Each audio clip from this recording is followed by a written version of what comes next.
হান্নান মাসুদদের মধ্যে আমিত্ববাদ চলে আসছে। তারা নিজেদেরকে অনেকটা তামিল হিরোর মতো ওই জায়গায় নিয়ে গেছে। গুপ্ত রাজনীতির প্যাটার্ন ভিন্ন। হান্নান মাসুদরা, সার্জিসরা, হাসনাতরা, নাহিদ ইসলামরা বারবার আপোষ করেছে, আমরা আপোষ করতে শিখি নাই। শেখ মুজিব আর শেখ হাসিনাকে বাংলাদেশের মানুষ ঘৃণা করে তাদের আমিত্ববাদের জন্য। তাদের এই আমিত্ববাদের কারণে তাদেরকে বাংলাদেশের মানুষ ঘৃণার চোখে দেখে। আজকে কিছু আছে না যে অনেকে বলে না যে মেয়ে হইলে জান্নাতের দেখা পায়, তো এরকম শেখ হাসিনার মতো মেয়ে থাকার কারণে শেখ মুজিব বলে না যে তার উপর কতটুকু আসলে এখানে গজব নাজিল হয়েছে যে তার মেয়ের কারণে। আজকে শেখ মুজিবকে মানুষজন না যতখানি ঘৃণা করত, তার থেকে অধিকতর ঘৃণা করে সে শেখ হাসিনার বাবা বলে, শেখ হাসিনার পিতা বলে তাকে অধিক মানুষ ঘৃণা করে। তো এই যে আমিত্ববাদ, হান্নান মাসুদদের মধ্যে আমিত্ববাদ চলে আসছে। তারা মনে করে একা ব্যক্তিগত সম্পত্তি, তারা নিজেদেরকে অনেকটা তামিল হিরোর মতো ওই জায়গায় নিয়ে গেছে যে একাই 100, যে দেখা গেল বিরোধী পক্ষকে দমন করে ফেলছে। কিন্তু এটা তো বাস্তব জীবন, এটা তো সিনেমার কোনো অভিনয় না, কোনো চরিত্র না।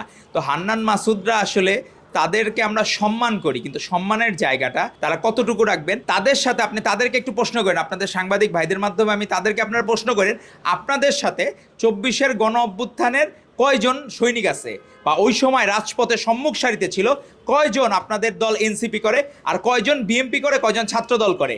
কারণ আমাদের ছাত্র দলে এনলিস্টেড শহীদই হচ্ছে 147 জন। আপনি যখন আবু সাইদ মারা যায় রংপুরে, তার কিন্তু রাজনৈতিক পরিচয় তখনও জানা যায় না সাধারণ শিক্ষার্থী হিসাবে। কিন্তু আমাদের অসীম আকরাম চিটাগাংয়ে যখন মারা যায়, সে কিন্তু ছাত্র দলের যুগ্ম আহ্বায়ক হিসেবে মারা যায় কিন্তু। তো সেটি আপনাদেরকে মাথায় রাখতে হবে। গুপ্ত রাজনীতির প্যাটার্ন ভিন্ন। আর যেখানে সে প্রকাশ্য রাজনীতি করে, ছাত্র দলকে ধারণ করে যে জীবন বিলিয়ে দিয়ে গেছে, তার জন্য আপনাকে সম্মান করতে হবে। ছাত্র দলের আপনার অ্যাপ্রিসিয়েশন আমরা বলতেছি না আমাদের কোনো ফেভার দরকার, আমাদের কোনো ফেভার দরকার নাই। আপনারা নিজেরাই ছাত্র উপদেষ্টা হয়েছেন, আপনারাই সব করেছেন মাঝে, আমাদের কোনো কিছুর প্রয়োজন নাই। আমরা শুধু প্রাপ্য সম্মানটুকু চাই। আমরা কিন্তু বলি না যে আপনারা স্টেক হোল্ডার না, কিন্তু আপনারা বিভিন্ন ইস্যুতে স্টেক হোল্ডার হিসেবে ছাত্রদলকে বাদ দেওয়ার জন্য আপনারা সকল ধরনের অপচেষ্টায় লিপ্ত। আপনারা তো ভাই আমাদের থেকে অনেকে কম বয়সী, অনেকে আমাদের যারা বিভিন্ন ওয়ার্ডের ছাত্র দলের রাজনীতি করে, তাদের থেকে আপনাদের রাজনীতির বয়স কম, তারপর আপনাদেরকে আমরা সম্মান করি। কারণ আপনাদের যে বিরোচিত ভূমিকা, আমাদের ছাত্রদল নেতাদের বিরোচিত ভূমিকা, পাশাপাশি আপনাদের বিরোচিত ভূমিকার কারণে আমরা এই বাংলাদেশ উপহার পেয়েছি। তো আমরা এই বাংলাদেশটা আমাদের নেতা জনাব তারেক রহমান যে সুন্দরভাবে গঠন করতে চান, সেখানে কোনো বৈষম্য থাকবে না। সেখানে ব্যক্তি হান্নান মাসুদ আমাদের ছাত্র দলের, সেখানে অন্য কেউ, এই জায়গায় ব্যক্তি ইম্পর্টেন্ট না। ইম্পর্টেন্ট হচ্ছে আপনার ভূমিকার জন্য আপনার প্রত্যেকের যাতে আলাদা আলাদা অ্যাপ্রিসিয়েশন থাকে। ছাত্রদল যতটুকু কাজ করেছে তার ততটুকু অ্যাপ্রিসিয়েশন রাখতে হবে। হান্নান মাসুদ যে টাইমটাতে, সে সময় তারা কিন্তু মাঝে লিয়াজু করে ফেলেছিল এই নাহিদ ইসলামরা, সার্জিসরা, হাসনাতরা, কিন্তু ছাত্রদল জনাব তারেক রহমানের নেতৃত্বে, আমাদের প্রধানমন্ত্রীর নেতৃত্বে এক মুহূর্তের জন্য আপোষ করে নাই।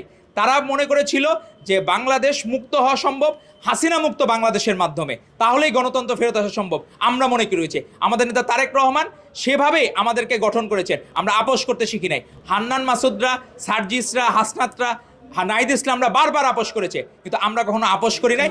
আমাদের এই আপোষহীনতার জন্য বাংলাদেশের মানুষের প্রাণের নেতা জনাব তারেক রহমান আর বাংলাদেশের ছাত্রদের হৃদয়ের সংগঠনই হচ্ছে বাংলাদেশ জাতীয়তাবাদী ছাত্রদল।